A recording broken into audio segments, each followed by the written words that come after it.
Meu pai tinha uma mania que eu só fui entender depois de adulto. Toda vez que a gente pegava a estrada, qualquer viagem mais longa, até para ir visitar parente, ele fazia uma coisa.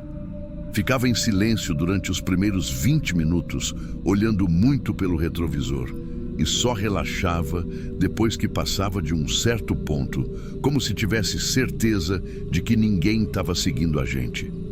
Eu era criança, não entendia nada. Achava que ele só gostava de silêncio ou que ficava concentrado na direção. Mas cresci, virei homem, virei pai também. E foi só aí que um dia, conversando com ele no alpendre, ele me contou o porquê daquilo. E quando terminou de contar, ele só disse uma frase que nunca mais saiu da minha cabeça. Se naquele dia eu não tivesse dado sorte, você não estava aqui. Essa história aconteceu em 1978, entre Itamaraju e Eunápolis, na BR-101. E quem contou para mim foi ele, sempre do mesmo jeito, sem enfeite, sem exagero. E com um olhar que parecia preso numa lembrança que ele nunca conseguiu esquecer de verdade.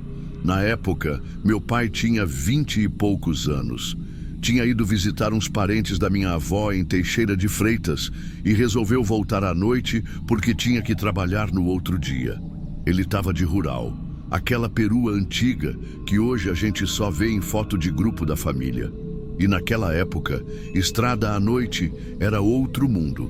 Não tinha iluminação, não tinha acostamento decente, não tinha trânsito. Era só o breu, o barulho do mato e a coragem. Lá para as 9 e pouca da noite, ele estava num trecho isolado. Disse que a única luz era a do farol dele. E foi aí que viu um homem parado na beira da estrada, meio levantando a mão como quem pede carona. Estava de calça clara, camisa suada e carregava um saco de viagem no ombro. Meu pai reduziu a velocidade mais por reflexo do que por decisão. Quando parou, o homem se aproximou rápido. Falou que estava indo visitar a avó, que ela estava mal de saúde, que ele tinha perdido o ônibus e precisava chegar logo.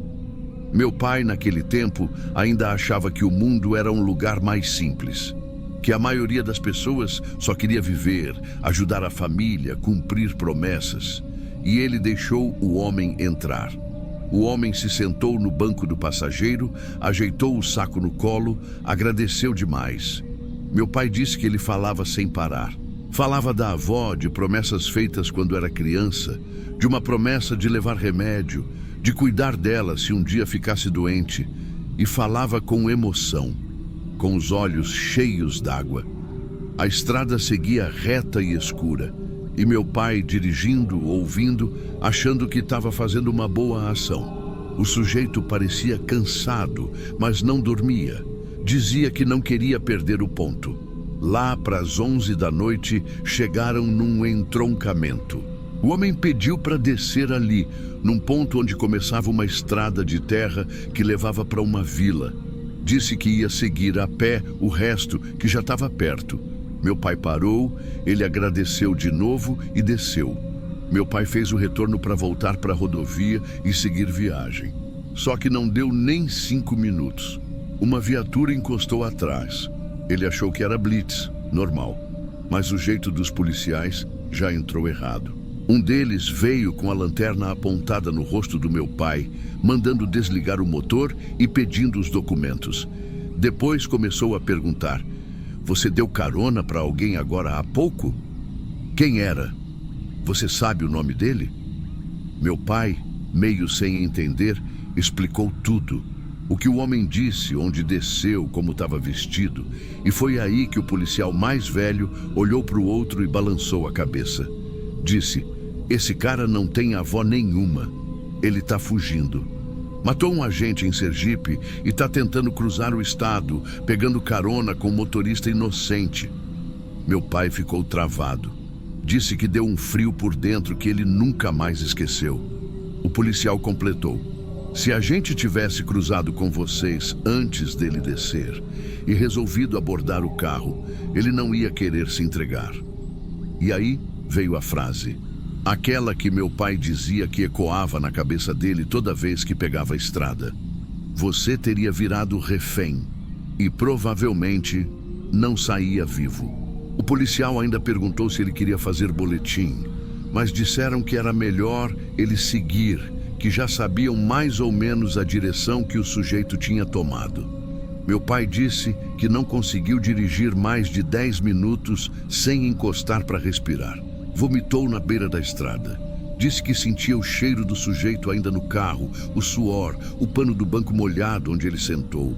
Aquilo ficou nele, e ficou tanto que eu cresci ouvindo essa história.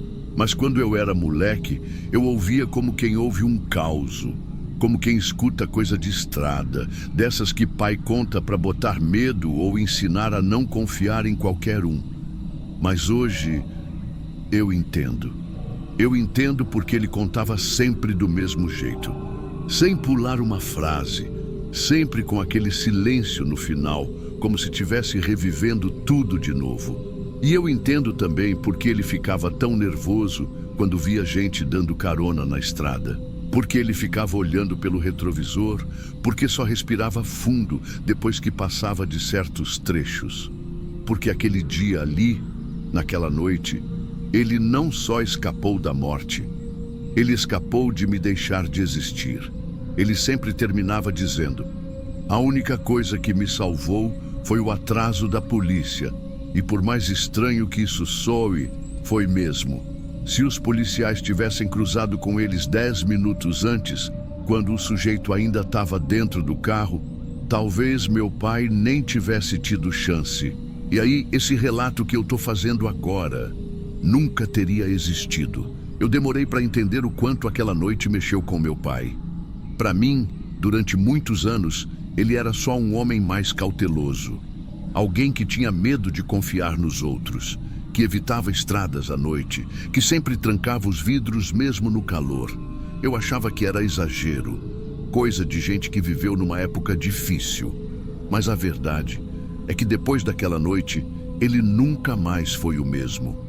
Ele dizia que o pior não foi saber que carregou um homem perigoso no carro. O pior foi lembrar de cada segundo e perceber que não teve nenhum sinal. Nenhum. O jeito do cara falar, o suor, a pressa, o saco no colo, tudo fazia sentido com a história da avó. Meu pai disse que chegou a pensar em dar dinheiro para o sujeito comprar algo na vila. Acreditou tanto que ficou com vontade de ajudar mais. E essa parte era a que mais mexia com ele. A enganação completa e o perigo que estava do lado dele o tempo todo, sem dar nenhum indício. Ele dormiu mal por semanas, tinha pesadelo. Acordava no meio da madrugada achando que o homem ainda estava sentado no banco do passageiro. Às vezes, acordava com o coração disparado, suando frio, sem saber por quê. E o mais curioso, ele nunca contou isso para mais ninguém, além da minha mãe, e depois para mim. Ele não queria virar assunto de mesa de bar, nem queria dar o azar de ser apontado como o cara que deu carona para o sujeito da notícia, porque o homem foi pego, dias depois, tentando atravessar a fronteira com o Espírito Santo. Não resistiu à abordagem da polícia e o caso saiu em alguns jornais da região. Só que meu pai preferiu se afastar. Não deu entrevista, não quis aparecer. Ele dizia: o que tinha que aprender, eu aprendi. E do jeito mais amargo possível. E a lição ficou. Só que diferente do que se espera, ele nunca me proibiu de dar carona. Nunca me disse: não confia em ninguém, ou não ajuda ninguém na estrada. O que ele dizia era outra coisa. Ajuda, mas escuta o que teu corpo está dizendo. Se sentir que tem algo errado, por menor que seja, não força. Disse que naquele dia ele teve um arrepio leve quando o homem subiu no carro. Só que não quis parecer rude, não quis julgar. Achou que era besteira da cabeça e ignorou. E eu penso nisso quase todo dia, porque sinceramente eu sou pai agora. E saber que meu pai quase não foi pai por causa de um gesto inocente me pesa. A vida da gente, às vezes, depende de 2 minutos a mais ou a menos na estrada, de um retorno feito ou de uma parada que não aconteceu. E naquele dia, quem decidiu foi o acaso, Porque se aquela viatura tivesse demorado mais 5 minutos, ou chegado 5 antes, eu não estava aqui. E isso mexe comigo. Porque eu cresci ouvindo essa história, achando que era só uma lembrança de estrada. Mas hoje eu conto como um pedaço da minha própria origem. Porque eu sou o filho de um homem que sobreviveu sem saber que estava lutando pela própria vida. E o mais assustador disso tudo é que ninguém percebe quando está por um fio. A gente acha que vai sentir, que vai saber. Mas às vezes o perigo entra no carro, senta do seu lado e sorri com gratidão. E você nem imagina. Meu pai já se foi, mas essa história vive comigo. E quando meu filho tiver idade para entender, eu vou contar, do mesmo jeito que ele contava, sem mudar uma palavra e com aquele mesmo silêncio no fim. Porque tem coisa que a gente não esquece e nem deve.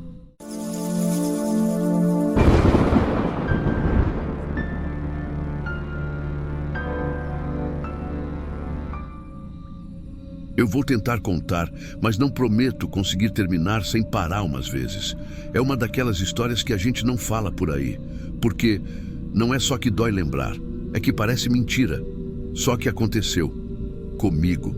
E se você já perdeu alguém assim, de repente, talvez entenda melhor o tipo de nó que eu tô carregando até hoje. Naquela noite, eu não estava tentando me machucar nem nada disso. Mas, se tivesse dado um passo errado, podia ter sido. Podia mesmo. Tinha discutido com a minha namorada. Mais uma daquelas brigas bestas que viram coisa grande demais. Mas dessa vez foi feio. Grito, porta batendo, palavra atravessada. E teve um momento ali que eu percebi que, se eu não saísse de casa, eu ia fazer besteira, não com ela, comigo. Peguei só a chave do portão e saí sem rumo, sem celular, sem casaco, camiseta fina e um frio que me fez tremer por dentro mais do que por fora. A raiva, a vergonha, o arrependimento, tudo ao mesmo tempo. Comecei a andar. Eu moro numa parte mais afastada de BH, sabe? Então, depois de 20 minutos de caminhada, eu já estava em rodovia mesmo, perto do anel. Escuro, barulho de caminhão longe, e eu ali, pensando se voltava, se ligava de um orelhão, se... sei lá. Só não queria ir para casa com aquela raiva toda. Foi aí que eu pensei em levantar o braço e pedir uma carona. E para minha surpresa, um carro parou. Velhinho, farol fraco, e buzinou 2 vezes. Quando olhei, eu travei. Era o Léo. O Léo. A gente estudou junto na faculdade. Não era meu melhor amigo, mas era do tipo que todo mundo gostava. Aquele cara leve que você confia até sem motivo. E fazia 5 anos que eu não via ele. Juro, ele sorriu do jeito que sempre sorria. Abri a porta, entrei e parece que todo aquele peso nos meus ombros sumiu por uns minutos. Que coincidência da porra, hein? Ele disse. Cheguei hoje em BH, vim ver Mainha. E aí te vejo aqui do nada. Que foi? Tá com cara de quem brigou com o mundo. Como foi a deixa? Fui falando. Falei da briga, do jeito que eu saí, de tudo. E ele não me cortava. Não dava conselho. Só ouvia. Mas era aquele tipo de silêncio, sabe? Aquele que parece um cobertor, que diz, tô aqui, vai falando. Nunca mais senti aquilo com ninguém. Eu lembro que no meio da conversa ele deu uma risada baixa e disse, tem hora que a vida só quer que a gente esteja no lugar certo, né? Eu nem entendi na hora. Só balancei a cabeça e continuei desabafando. E aí, tudo acabou. Do nada. A imagem que vem na minha cabeça é o clarão. Um clarão e um barulho seco, violento. Depois disso foi só confusão. Acordei com gosto de sangue na boca. Tinha vidro nos meus lábios, no meu rosto. Tava tudo embaçado. Eu ouvi um chiado e sentia um calor horrível no lado esquerdo do corpo. Fumaça, barulho de motor travado, o capô meio aberto e um poste torto. Virei pro lado. O Léo estava com os olhos abertos, parado. A cabeça dele estava inclinada de um jeito que Eu nem quero descrever, mas eu entendi na hora. Ele não estava ali mais. A pancada foi toda do lado dele, direto na porta. Um carro atravessou no vermelho. A gente não teve nem tempo de reagir. Eu saí do carro tropeçando, gritando.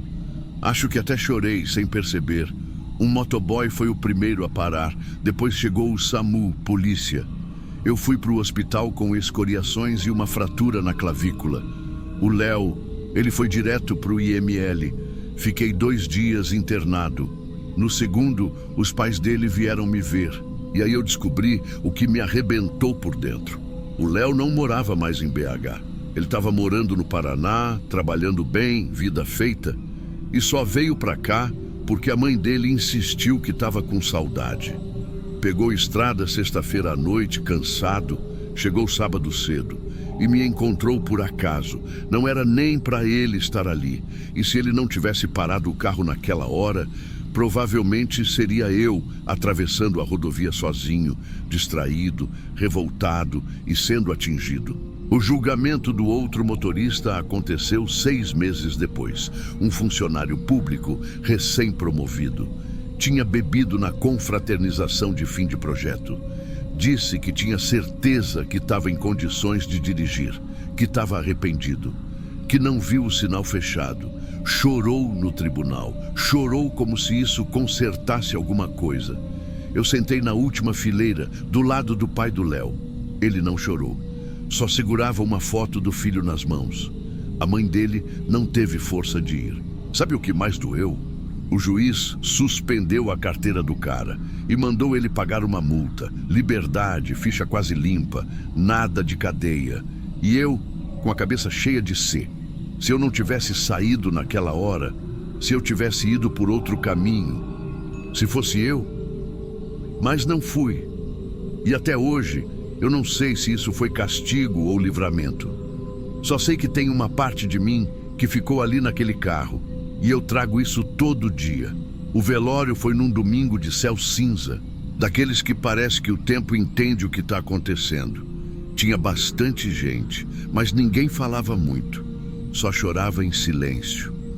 Quando eu abracei a mãe do Léo, ela falou só uma coisa no meu ouvido. Ele era tão bom que até a última coisa que fez foi ajudar alguém. A voz dela não tremia, mas os olhos... Meu Deus, os olhos. Eu fui embora daquele cemitério com a sensação de que estava devendo algo para o mundo. E essa dívida, eu não sei como pago. Desde aquele dia, eu nunca mais aceitei carona. E parei de andar à noite. Se eu pudesse voltar no tempo, eu tinha respirado fundo e ficado em casa.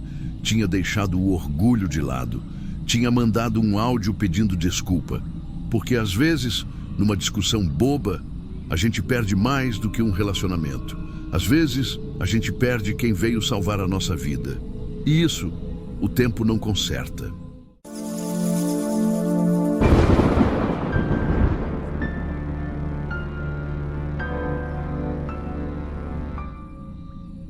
Eu fiquei calado por muito tempo. Nem meu pai, que estava vivo na época, soube. Só agora, que ele já não está mais aqui, que eu consigo contar isso com um pouco mais de fôlego. Foi numa madrugada de quinta para sexta, há uns 8 anos. Eu estava descendo a BR-262, sentido Araxá, para visitar meu pai. Ele já não estava bem. Fazia uns meses que a saúde dele vinha capengando, e dessa vez minha mãe tinha ligado chorando. Pediu para eu ir. Eu trabalho como vendedor autônomo. Na época viajava o Triângulo Mineiro todo. Conheço aquelas estradas como a palma da mão e sempre preferi dirigir de madrugada. Tem menos carro, o rádio pega melhor e parece que até os pensamentos da gente ficam mais organizados. Era por volta de 1h30 da manhã quando aconteceu. Eu estava sozinho, claro. A estrada ali é meio apagada. Um trecho comprido entre 2 cidadezinhas que quase ninguém conhece. Nada em volta além de cerca, pasto e uns capinzais altos. Eu já tinha parado no último posto uns 20 minutos antes, então estava tranquilo. Farol alto ligado, estrada reta, e aí eu vi um homem parado no acostamento bem próximo do mato, de pé. Só isso.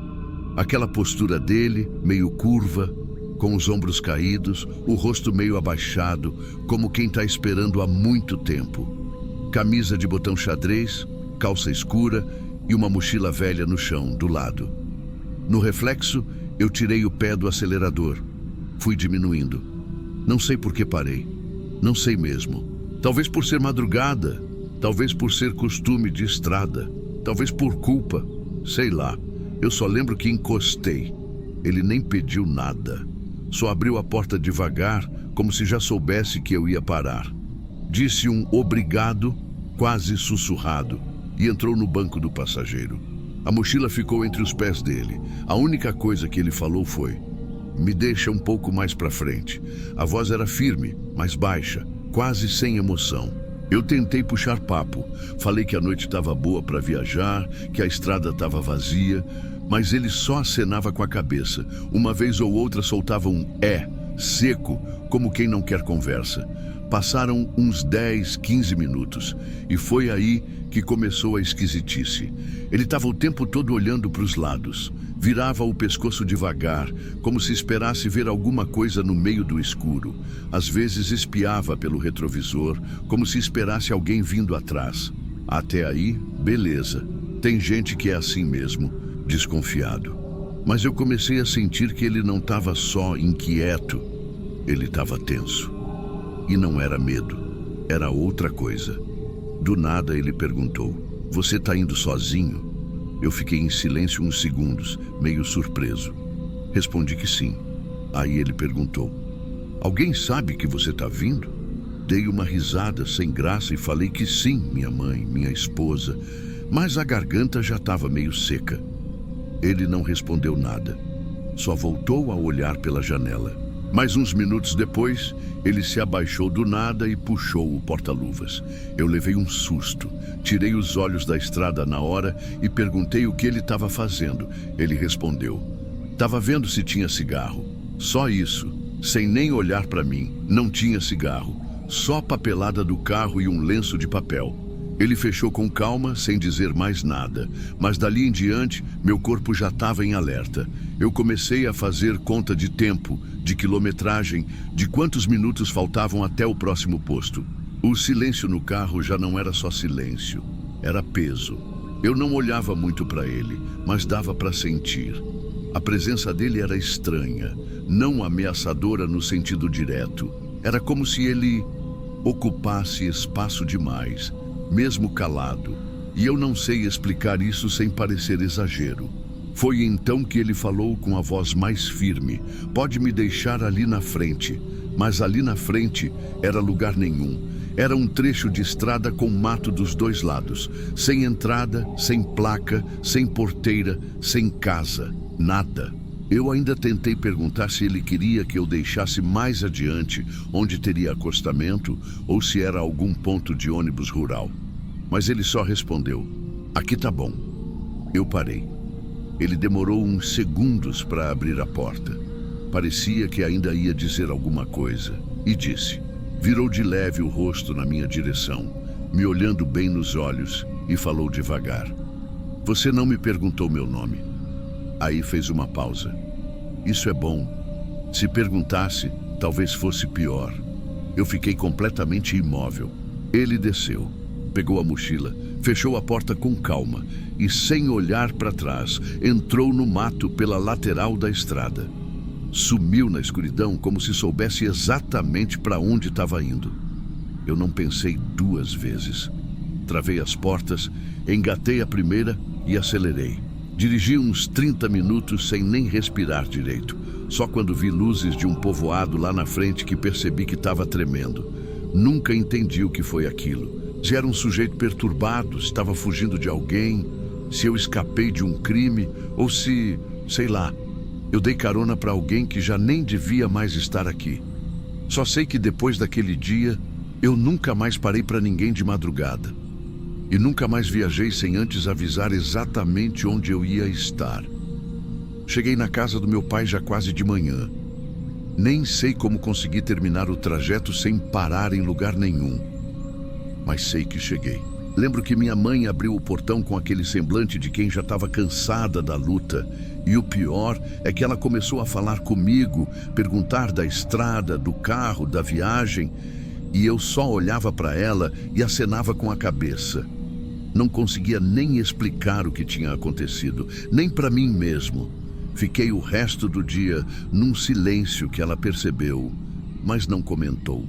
No fundo, acho que ela achou que era por causa do meu pai. Ele estava fraco mesmo, deitado, sem conseguir falar direito. Mas ainda reconhecia a gente. Pegou na minha mão, fez um sinal com os olhos e sorriu de leve. E foi só. Fiquei com eles 2 dias.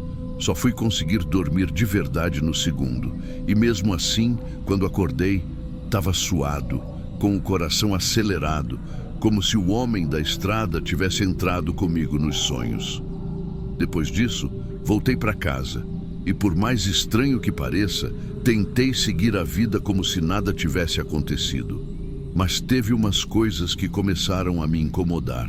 Coisas pequenas, mas que, quando a gente junta, começam a dar forma para uma dúvida que não vai embora. Primeira coisa, eu contei a história para 2 amigos próximos. Ambos reagiram do mesmo jeito, com aquele riso nervoso, dizendo que devia ser só um cara esquisito. Só que um deles, que também vive na estrada, comentou algo que me travou. Ele perguntou assim: "Você lembra se ele pisou forte quando entrou no carro?"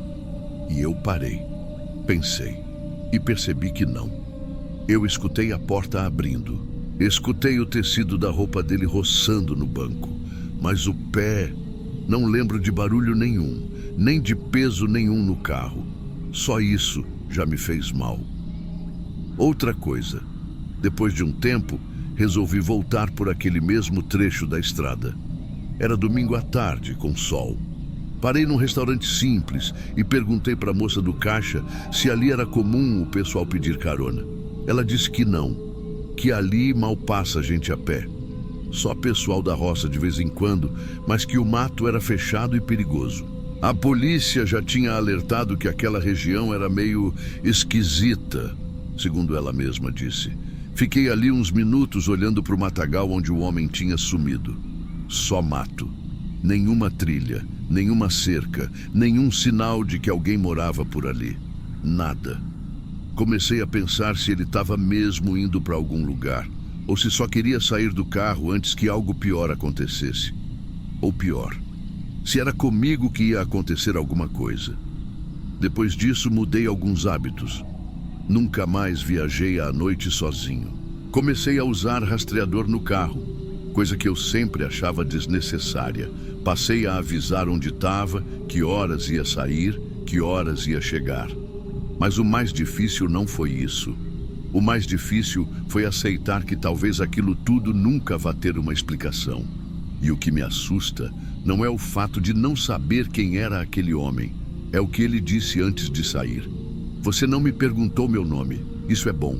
Se perguntasse, talvez fosse pior. Tem coisa que você escuta que parece que fica grudada na pele. E eu já pensei em muita possibilidade.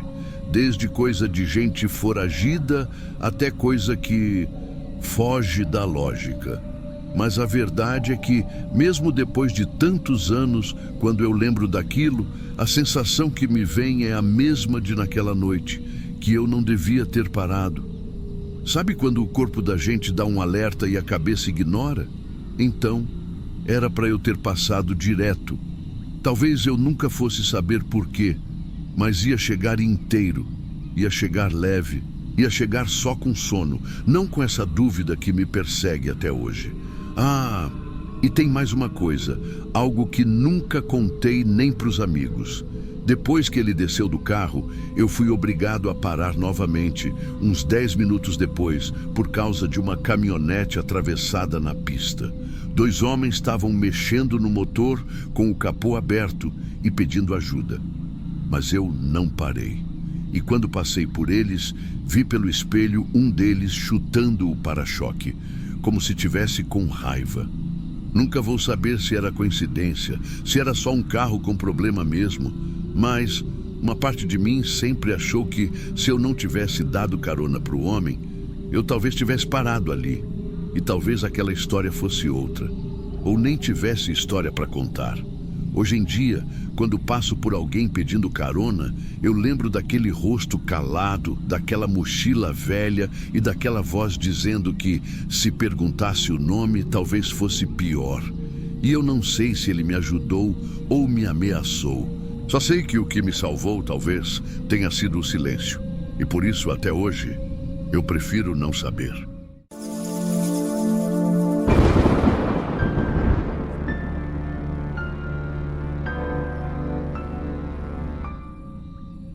Eu lembro de duas coisas daquele dia: o barulho da chuva batendo no toldo do mercadinho e o som da tranca de um carro que não quis abrir. É curioso como certas lembranças da infância ficam meio borradas, né? Você esquece o nome de gente da sua família, mas lembra exatamente da voz da sua mãe gritando da porta, pedindo para você não demorar.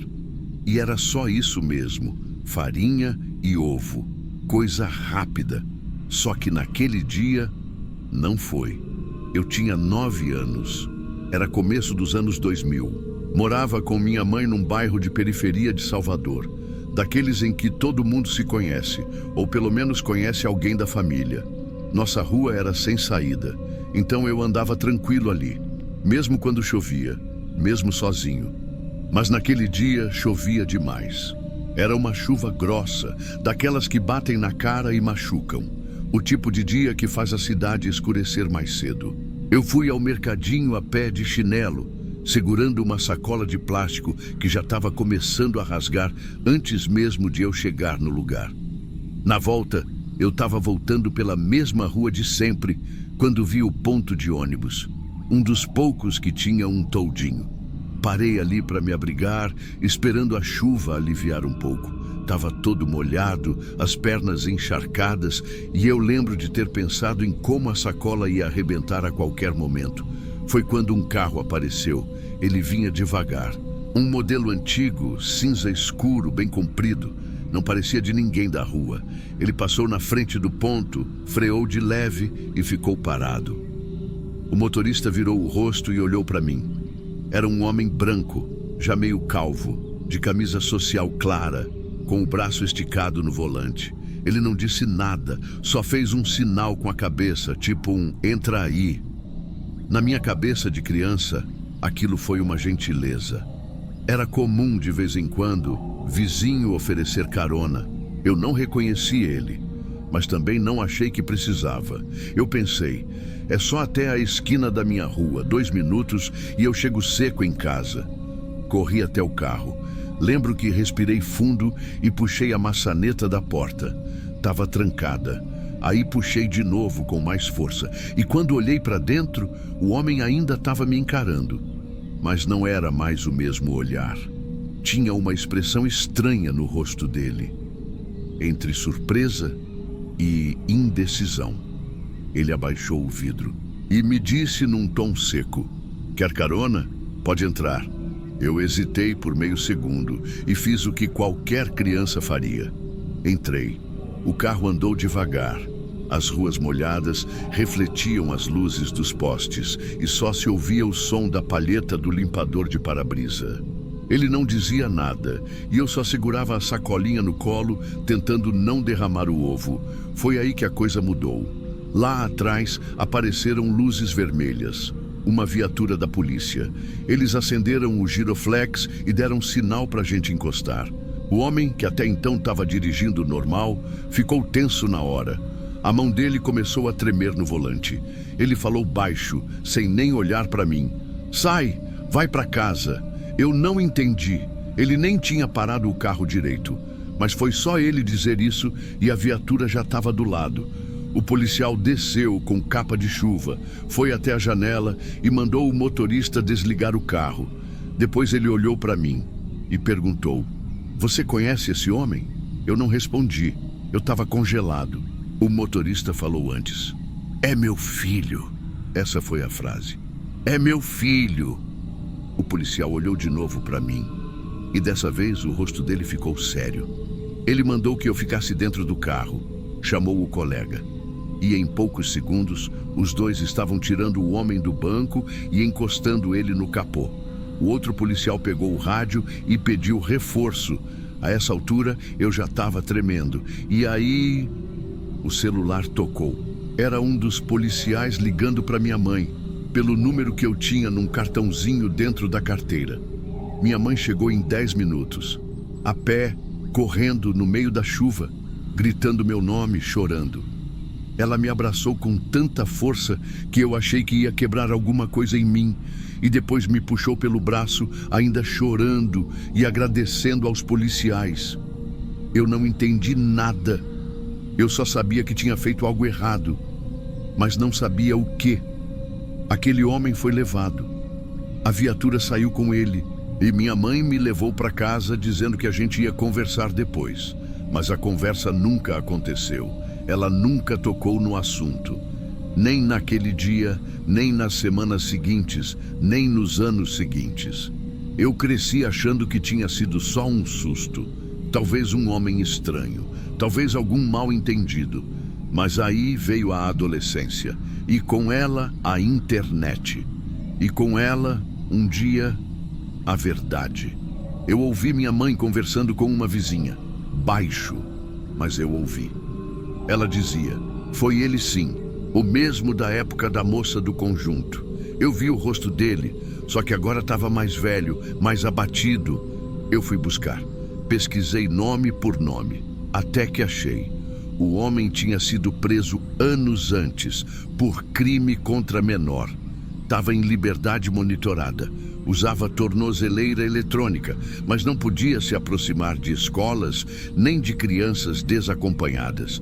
Ele tinha perdido esse direito depois de um caso que ficou conhecido no bairro e sumido da mídia logo depois. Naquele dia, ele não podia nem ter passado na frente do ponto onde eu estava. A viatura parou o carro por causa de um farol quebrado. Um farol, um detalhe, uma coincidência, ou, sei lá, sorte mesmo.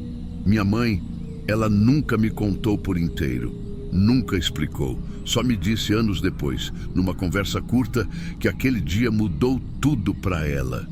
Que ela passou a ter medo de me deixar sair, mesmo que fosse até o portão.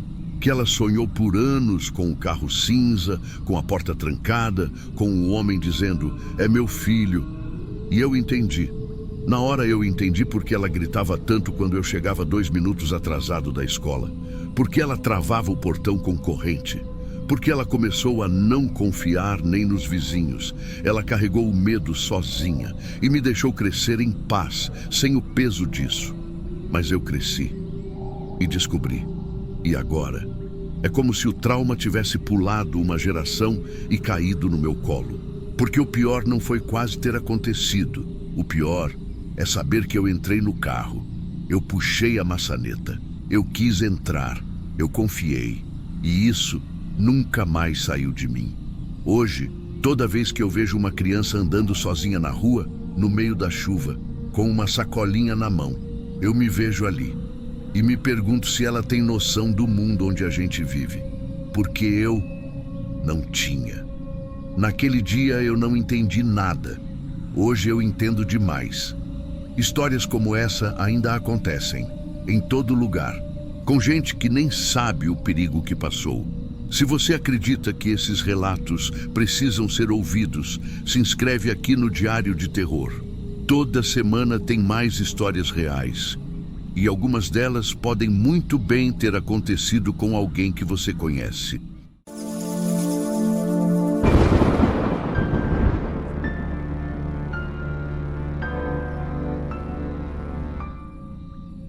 Eu não costumo mandar relato para canal nenhum, só que esse caso não é qualquer caso. Ele foi enterrado pela imprensa. Sumiram com ele das manchetes antes que a história completa viesse à tona. E o pior, tem pedaços dessa história que nem os jornais chegaram a saber. Mas eu sei, porque eu fui um dos repórteres que acompanhou esse caso de perto, entre 2003 e 2005. E o que eu vi naquela época ainda me persegue. Se alguém aí já ouviu falar no nome Valdir Soares Lopes, talvez lembre por alto, mas a maioria esqueceu. Ele foi preso em Ribeirão Preto depois de tentar forçar uma jovem para dentro de um carro, numa avenida perto da rodovia. Na época, saiu como tentativa de crime grave contra a mulher. Mas o que ninguém sabia é que aquele flagrante ia abrir a porta para o caso mais pesado que já cobri em mais de 20 anos de profissão. Valdir não era caminhoneiro, não era pedreiro, nem mecânico. Ele era auxiliar de enfermagem, demitido anos antes por uma coisa que o hospital chamou de conduta inadequada. E ninguém nunca explicou o que era isso. Só que esse homem tinha uma rotina doentia que ele mantinha havia pelo menos 5 anos. E sempre nas estradas estaduais e federais que cortam o interior de São Paulo, de Minas e parte do Rio. Tudo começou a chamar atenção quando um delegado de Franca cruzou 2 casos parecidos. Meninas desaparecidas depois de pedir carona em rodovias. As 2 apareceram dias depois, sem identificação e com sinais de violência. Um detalhe chamou atenção. Nos 2 casos, as roupas das vítimas não batiam com as descrições dos familiares. Parecia que tinham sido trocadas, como se alguém tivesse vestido elas depois de tudo. Isso foi em 2002. Mas ninguém ligou com os outros casos que já tinham rolado antes. Aliás, até 2003, ninguém achava que tinha um padrão. Cada cidade tratava como um caso isolado. Foi só com a prisão do Valdir, em flagrante, que tudo começou a fazer sentido. Eu estive na delegacia no dia seguinte. Vi ele algemado, cabeça baixa, rosto sem reação, nem parecia entender que tinha sido preso. E quando a delegada começou a interrogar ele, foi ali que o clima começou a mudar. Ele não negou nada. Pelo contrário, começou a contar tudo, como se fosse normal. Dizia que escolhia meninas entre 16 e 25 anos, sempre em rodovias. Preferia quem tivesse sozinha, com mochila grande, olhar cansado. Ele usava um carro comum, discreto, e dizia que era só até a próxima cidade. Nunca era. Levava para chácaras abandonadas, trechos de mato, vias vicinais onde quase ninguém passava. E ali, ele fazia o que queria. A maioria não teve chance de gritar. Quando terminou com cada uma delas, ele não descartava os corpos na hora. Às vezes ficava horas com eles, um dia inteiro. Teve caso que ele disse que deu banho, que trocou a roupa por outra mais bonita, segundo ele mesmo. Tem uma frase dele que eu nunca esqueci. Disse assim: quando elas paravam de chorar, o carro ficava em silêncio, e aí eu parava também. Os peritos ouviram isso da boca dele, gravado, sem emoção, sem raiva, sem arrependimento. Na casa dele, a polícia encontrou pastas com anotações bizarras. Trechos de rodovias, datas, quilometragens, nome de cidades, até recortes de cabelo com etiquetas plastificadas. Tinha um que dizia Lorena, 22 anos, quilômetros 288. E outro com o nome escrito errado, Raquel C.K. Não falou cidade. Foram dias e dias de análise. A polícia conseguiu confirmar 7 vítimas com provas diretas. Mas os investigadores falaram que, pelo padrão, pode ter passado de 20 meninas. Muitas daquelas cidades pequenas nem tinham registro de desaparecimento, porque às vezes a família nem sabia que a menina tinha saído para viajar. Ele conhecia remédios, sabia onde machucar e fazia tudo parecer limpo. Eu fui na primeira audiência. Ele entrou de cabeça baixa, mas não por vergonha. Era só o jeito dele. Um perito psiquiátrico falou que ele não tinha nenhuma condição incapacitante, que entendia tudo o que fazia, só não via problema nenhum. Uma vez, um policial que participou da operação me contou que ele perguntou: se ela já estava sem vida, por que eu não podia ficar mais um pouco com ela? Essa frase me arrepiou. A imprensa cobriu os julgamentos, claro, mas à medida que os anos passaram, o nome Valdir foi sumindo. A TV trocou por outros escândalos. A internet apagou as manchetes antigas. Só que eu nunca esqueci. Ele está preso até hoje, isolado. Nunca mais falou com ninguém. Nunca pediu perdão. Não tem visita. Não escreve carta. Não tem amigos. Fica numa ala especial, onde a cela é fechada o tempo todo. E sabe o que mais me assusta? Não é o que ele fez. É o que a gente quase não descobriu.